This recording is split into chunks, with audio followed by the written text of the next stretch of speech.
बाळूमामांच्या एका बारक्या बकऱ्याला चांगल्या चक्रा यायला लागल्या। तर रामराम मंडळी, स्वागत आहे तुमचं पुन्हा एकदा आपल्या धनगरी जीवनच्या मिनी ब्लॉग मध्ये। तर मित्रांनो, आज सकाळ सकाळ आपलं दादा मी आलो होतो मामांच्या वाड्यावरती। या ठिकाणी मामांचा बघा काळा घोडा कसा बांधलाय, याला मस्तपैकी बांधलाय, कडने आपलं रथबीत सगळं आहे बाळूमामांचं। तर आपलं दादा बघा या ठिकाणी दर्शन करायला गेले, तर इथनच आपलं दर्शन करायला लागते। भांडारा बिंडारा सगळं इकडे आपलं थाळीमध्ये ठेवलंय, सगळं पब्लिक आलेलं जेवाय बसले ना। आम्ही नेमकं जेवायच्या टायमाला आलोय बाबा मामांचं दर्शन करायला। तर या ठिकाणी बघा आपल्या मामांचा रथबीत, बाळूमामांची मूर्ती बिरती म्हणजे काय विषयच नाही बाबा।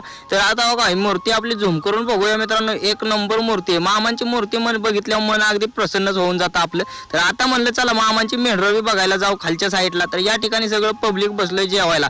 मामांच्या वाड्यावरती येणार पब्लिक उपाशी काय जाणार नाही, एवढं जेवण इथं भरपूर बनवलेलं असते, त्याकरता सगळेजण जेवणाचा आस्वाद घेतात। या ठिकाणी कोणीतरी आणून सगळी मकाच टाकले। आपलं दादा आता इथं पाण्याचं बी नियोजन मस्त केले, दादा बघतात कसं नियोजन केलंय ती। तर फायनली आपण आलोय मामांच्या मेंढरांपाशी मित्रांनो।